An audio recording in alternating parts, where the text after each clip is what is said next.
Élu d'Allah. Que la paix descende doucement sur ton cœur en cet instant. Il est des moments où l'âme ressent le besoin de s'arrêter, non par faiblesse, mais par lucidité. Lorsque le bruit du monde devient trop lourd, lorsque le temps semble courir plus vite que l'intérieur ne peut suivre, le cœur cherche un refuge. Ce refuge n'est pas toujours un lieu. Parfois, c'est une parole calme, posée, qui vient rappeler l'essentiel sans brusquer. Avant d'aller plus loin, prends un instant. Si ton cœur le permet, écris en commentaire une demande simple, sincère, qui reflète ce que tu attends au plus profond de toi. Par exemple, « Seigneur, éclaire mon cœur et aide-moi à changer intérieurement. » Que cette phrase soit la tienne, ajustée à ce que tu traverses, sans artifice, sans crainte. Ce temps partagé n'est pas là pour inquiéter ni pour imposer une direction. Il est là pour éveiller une attention intérieure, celle que l'on néglige parfois quand la vie avance trop vite. Le monde nous apprend à regarder devant, rarement à regarder dedans. Pourtant, c'est dans le cœur que naissent les vrais tournants, bien avant qu'ils ne deviennent visibles. À la fin de cette vidéo, une prière sera faite pour tous ceux qui auront écouté avec sincérité, pour les cœurs fatigués, pour ceux qui cherchent en la clarté sans bruit, pour ceux qui avancent avec patience même quand les réponses tardent. Cette promesse est posée dès maintenant, comme un fil discret qui relie le début à la fin. Il existe dans les Écritures un rappel profond. Le cœur ne s'apaise véritablement que lorsqu'il se reconnecte à ce qui le dépasse. Non pas par peur, mais par confiance. Non pas par contrainte, mais par reconnaissance. Lorsque l'être humain se souvient de cela, quelque chose se réorganise intérieurement. Les priorités changent. Le regard devient plus juste. Le temps cesse d'être un ennemi. Ce que tu vas entendre n'est pas une suite d'avertissements, ni un appel à la panique. C'est une invitation à ouvrir les yeux du cœur, à réfléchir à la direction prise, à la manière dont le destin se construit aussi à travers les choix silencieux. Certains réveils ne sont pas bruyants. Ils sont calmes, presque tendres, mais profondément décisifs. Reste présent. Ce qui va se déployer maintenant pourrait t'aider à voir tes épreuves, ton avenir et ton chemin intérieur avec une clarté nouvelle, plus apaisée, plus honnête. Il arrive un moment où l'être humain sent que quelque chose demande à être réajusté à l'intérieur. Rien d'extérieur ne l'exige clairement, personne ne le formule à sa place, et pourtant le cœur le sait. Cette sensation n'est pas toujours confortable. Elle ressemble parfois à une fatigue morale, parfois à une lucidité nouvelle qui empêche de continuer comme avant. Ce n'est pas un malaise, c'est un appel au recentrage. Beaucoup vivent longtemps en répondant aux attentes visibles, en remplissant leur journée, en avançant sans se retourner. Mais le cœur, lui, ne fonctionne pas ainsi. Il accumule, il observe, il attend. Et un jour, il réclame de l'attention. Non pas pour être admiré, mais pour être compris. Lorsqu'on l'écoute enfin, on réalise que ce qu'il demande n'est pas compliqué. Il cherche la cohérence, la paix, une direction intérieure claire. Les Écritures rappellent que le cœur trouve son apaisement dans le rappel sincère du Créateur. Pas un rappel mécanique, ni une parole répétée sans présence, mais une conscience vivante. Lorsque cette conscience s'installe, même brièvement, elle agit comme un point d'équilibre. Les pensées cessent de se disperser, les peurs perdent de leur emprise, et l'urgence extérieure ralentit. Il existe une différence profonde entre être occupé et être aligné. Beaucoup sont occupés, très peu sont réellement alignés. L'alignement ne se voit pas toujours de l'extérieur. Il se ressent. Il se manifeste par une stabilité intérieure, même lorsque tout n'est pas réglé. Par une capacité à attendre sans se durcir, à réfléchir sans se perdre, à avancer sans se trahir. Certaines personnes ressentent cette urgence intérieure sans savoir la nommer. Elles sentent que le temps passe, que les années s'enchaînent et que le cœur, lui, refuse de se contenter de la surface. Cette sensation n'est pas un reproche, c'est une invitation. Une invitation à revenir à l'essentiel, à réexaminer ce qui nourrit réellement l'âme et ce qui l'épuise lentement. Dans les récits spirituels, ceux qui ont véritablement grandi ne sont pas ceux qui ont tout compris d'un coup, mais ceux qui ont accepté de s'arrêter pour écouter. Écouter ce qui résiste, ce qui insiste, ce qui demande à être purifié. Ce travail intérieur est discret, souvent invisible aux autres, mais il transforme profondément la manière de vivre. Lorsque le cœur commence ce mouvement de retour, il ne devient pas parfait, il devient honnête. Et cette honnêteté est déjà une forme de guidance. Elle ouvre la voie à une relation plus apaisée avec le destin, avec le temps, avec l'avenir. Elle prépare l'âme à comprendre que certaines urgences ne concernent pas ce qu'il faut obtenir, mais ce qu'il faut réordonner à l'intérieur. Et c'est à partir de cet espace plus clair que la réflexion sur le destin peut réellement commencer, non comme une fatalité à subir, mais comme une écriture à accueillir avec lucidité et responsabilité.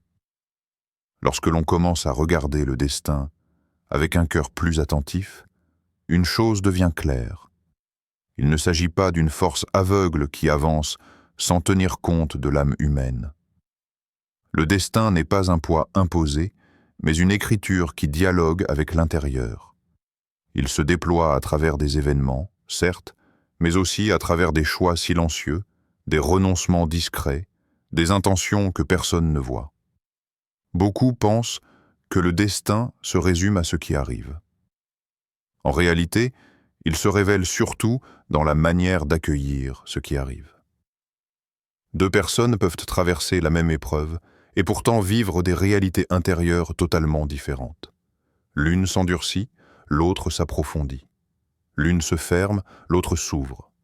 Ce n'est pas l'épreuve qui distingue, mais l'état du cœur face à elle. Les Écritures rappellent que l'être humain ne porte jamais une charge au-delà de ce qu'il peut supporter. Cette parole n'annule pas la douleur, mais elle lui donne un cadre. Elle rappelle que, même dans les moments les plus lourds, une mesure invisible est à l'œuvre. Une sagesse qui ajuste, même lorsque le sens échappe encore. Comprendre cela ne fait pas disparaître les questions, mais cela empêche le désespoir de s'installer durablement. Il y a dans l'histoire spirituelle des exemples puissants de patience face à un destin qui semblait incompréhensible. Des hommes et des femmes droits ont connu l'attente, la perte, l'isolement, sans que leur valeur ne soit diminuée. Au contraire, c'est souvent dans ces périodes que leur cœur s'est affiné, que leur confiance s'est approfondie, que leur regard sur la vie s'est transformé. Le destin agit parfois comme un détour nécessaire. Ce que l'on croyait être une impasse devient, avec le temps, une protection. Ce que l'on vivait comme un retard se révèle être une préparation. Mais cette compréhension ne vient jamais sous la contrainte. Elle mûrit lentement, à mesure que le cœur accepte de ne pas tout contrôler, de ne pas tout anticiper. Assumer le destin ne signifie pas rester passif. Cela signifie avancer avec responsabilité, tout en reconnaissant que certaines issues ne dépendent pas uniquement de l'effort humain. Il existe un équilibre subtil entre l'action sincère et l'abandon confiant. Lorsque cet équilibre est trouvé, le cœur cesse de lutter contre le temps. Il commence à marcher avec lui. À ce stade du chemin intérieur, une chose change profondément. Le destin n'est plus perçu comme une menace. Il devient un cadre dans lequel le cœur peut grandir, se purifier, se recentrer. Même lorsque certaines réponses tardent, même lorsque l'avenir reste flou, une stabilité nouvelle apparaît. Celle de savoir que rien n'est écrit sans raison et que chaque étape, même silencieuse, participe à une cohérence plus vaste. C'est à partir de cette compréhension que l'on peut aborder les grandes échéances de la vie sans peur excessive, avec une vigilance calme et un désir sincère de réalignement intérieur. Lorsque le temps avance, il ne demande jamais la permission. Il poursuit sa course, indifférent aux hésitations humaines, aux projets remis à plus tard, aux promesses que l'on se fait à soi-même sans toujours les tenir. Certaines dates deviennent alors symboliques, non parce qu'elles portent un événement précis, mais parce qu'elles rappellent que la vie ne se suspend pas. Elles invitent à une prise de conscience silencieuse. Ce réveil intérieur n'a rien d'une alarme brutale. Il ressemble davantage à une question posée doucement au cœur. Suis-je en accord avec ce que je vis, avec ce que je poursuis, avec ce que je deviens? Cette question ne cherche pas à culpabiliser. Elle cherche à réaligner. Car il est possible d'avancer longtemps sans s'interroger, jusqu'au jour où l'âme réclame plus de vérité. Les Écritures évoquent souvent le temps comme un témoin de ce que l'on fait, de ce qui nous est accordé. Chaque jour porte une opportunité discrète, celle de corriger une intention, de réparer une relation, de purifier un regard intérieur. Rien de spectaculaire, rien de visible aux autres, mais des ajustements profonds qui changent la direction d'une vie. Il arrive que l'être humain attende un grand signe extérieur pour changer. Pourtant, les transformations les plus durables commencent rarement par l'extérieur. Elles commencent par une honnêteté nouvelle face à soi-même. Reconnaître ce qui fatigue le cœur, ce qui l'éloigne de la paix, ce qui l'empêche de se tenir droit. Cette reconnaissance n'est pas une faiblesse, c'est une lucidité courageuse. L'éveil intérieur ne signifie pas tout bouleverser d'un coup. Il signifie devenir plus attentif à ce que l'on nourrit intérieurement, à ce que l'on laisse entrer, à ce que l'on entretient par habitude. Le cœur, lorsqu'il est négligé, s'alourdit. Lorsqu'il est écouté, il s'allège. Et cette légèreté change la manière de traverser le temps. Dans la sagesse spirituelle, il est rappelé que chaque âme sera invitée à regarder ce qu'elle a fait de ce qui lui a été confié. Cette idée n'est pas là pour effrayer, mais pour réveiller la responsabilité intérieure. Non pas une responsabilité rigide, mais une responsabilité vivante, consciente, portée par le désir sincère de bien faire. Lorsque cette conscience s'installe, le futur n'apparaît plus comme une menace. Il devient un espace ouvert, encore malléable, dans lequel chaque choix présent a un poids réel. Le cœur comprend alors que se réveiller à temps ne signifie pas prédire l'avenir, mais se rendre disponible à une transformation intérieure avant que le temps ne passe sans retour. C'est dans cet état d'attention que l'âme devient capable de reconnaître les signes les plus subtils, ceux qui ne se voient pas, mais qui orientent profondément. Le cœur possède une sensibilité que rien d'extérieur ne peut remplacer. Il réagit avant même que la raison n'ait formulé des explications claires. Il se tend ou s'apaise, il s'alourdit ou s'éclaire, parfois sans cause apparente. Cette réaction intérieure n'est ni magique ni infaillible, mais elle mérite d'être écoutée avec honnêteté et équilibre. Dans la sagesse spirituelle, le cœur est un lieu de perception profonde, à condition qu'il soit entretenu avec sincérité. Il y a des chemins qui semblent corrects, logiques, acceptables aux yeux de tous, mais qui laissent derrière eux un malaise persistant. Ce malaise n'est pas toujours bruyant. Il s'installe doucement, comme une fatigue intérieure, une perte de clarté, une paix qui se retire sans fracas. À l'inverse, certaines décisions demandent du courage, parfois même un renoncement, mais laissent une tranquillité durable, une sensation d'alignement intérieur qui ne dépend pas de l'approbation extérieure. Ces signes intérieurs ne sont pas des verdicts définitifs. Ils ne promettent rien, ils n'assurent rien. Ils orientent, ils invitent à ralentir, à réfléchir, à ajuster.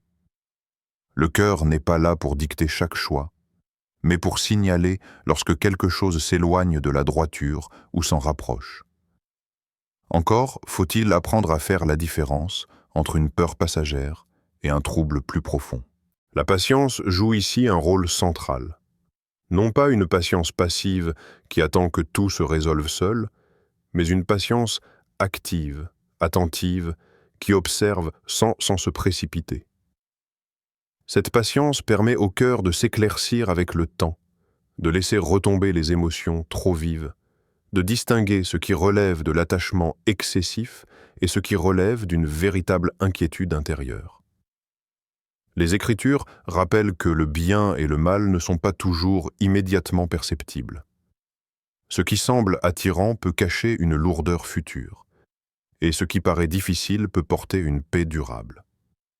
Le cœur, lorsqu'il est relié à une conscience sincère, finit par reconnaître ces nuances. Mais cette reconnaissance demande du temps, de la constance et une certaine humilité face à ses propres limites. Certaines femmes apprennent à écouter ces signaux intérieurs à travers l'expérience. Elles ont avancé trop vite autrefois, ignoré les premiers troubles, confondu l'intensité avec la justesse. Puis, avec le temps, elles ont compris que la vraie paix ne crie pas. Elle s'installe, elle accompagne, elle n'épuise pas. Lorsque cette écoute intérieure devient plus fine, le cœur gagne en stabilité. Il cesse de courir après chaque opportunité. Il devient plus sélectif, non par peur, mais par respect de lui-même. Et cette stabilité prépare doucement l'âme à une guérison plus profonde, celle qui ne dépend plus autant des circonstances extérieures. C'est dans ce climat intérieur apaisé que la confiance peut commencer à s'enraciner véritablement, non comme une naïveté, mais comme une force lucide. La confiance ne s'impose jamais au cœur comme une règle à suivre. Elle se construit lentement, à mesure que l'âme cesse de se battre contre ce qu'elle ne peut pas maîtriser. Guérir intérieurement ne signifie pas oublier ce qui a blessé, ni effacer les traces du passé. Cela signifie apprendre à porter ces traces sans qu'elles dictent chaque pensée, chaque peur, chaque décision. Il existe une fatigue particulière, celle qui vient de l'attente prolongée, des espoirs répétés, des questions laissées sans réponse immédiate.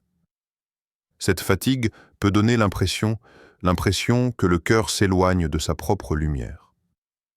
Pourtant, même dans cet état, quelque chose continue d'agir en profondeur. Une réorganisation silencieuse, presque imperceptible, mais réelle.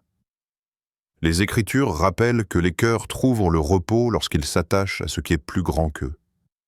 Ce repos n'est pas l'absence d'épreuves, mais une stabilité intérieure qui empêche l'effondrement. Il permet de traverser l'incertitude sans se perdre entièrement, de continuer à avancer sans exiger que tout soit clair dès maintenant.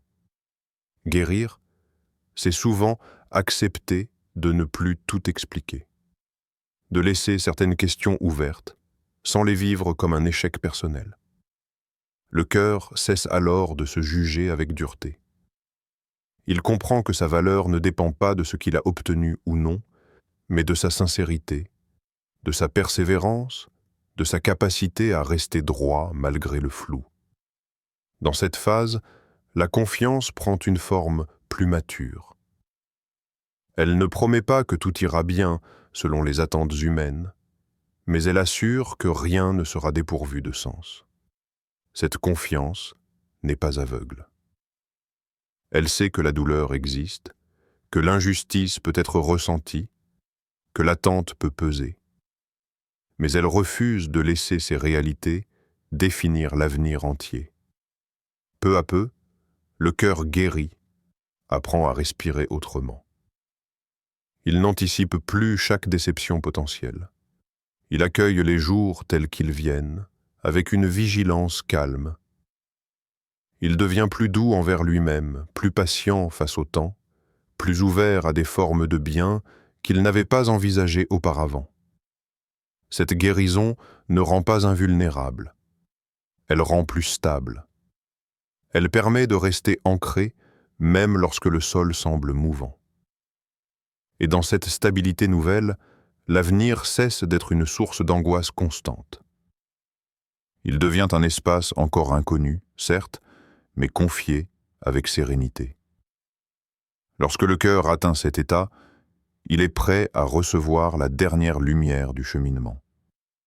Non comme une conclusion spectaculaire, mais comme un apaisement profond, une clarté simple qui permet d'avancer sans crainte excessive, portée par une confiance vivante et sincère. Arriver au terme de ce cheminement ne signifie pas que tout devient soudainement simple ou parfaitement clair.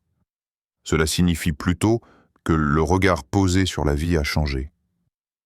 Les épreuves ne sont plus vues uniquement comme des obstacles, mais comme des passages qui façonnent le cœur sans toujours demander à être compris immédiatement. Il y a des vérités qui se révèlent avec le temps, et d'autres qui ne se dévoilent que lorsque le cœur est prêt à les accueillir sans résistance. Peut-être que certaines attentes sont encore là. Peut-être que des questions demeurent ouvertes, silencieuses, posées au fond de l'âme. Et pourtant, quelque chose est différent désormais. Une paix plus discrète, moins bruyante que l'espoir naïf, mais plus solide.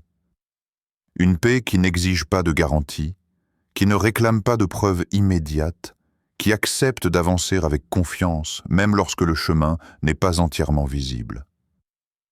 Les Écritures rappellent que la sagesse divine entoure toute chose, même ce qui semble tarder, même ce qui paraît incompréhensible. Rien n'est laissé sans mesure, rien n'est accordé sans justesse. Ce qui arrive au cœur, ce qui lui est retiré, ce qui lui est différé, participe à une harmonie plus vaste que la vision humaine ne peut saisir d'un seul regard.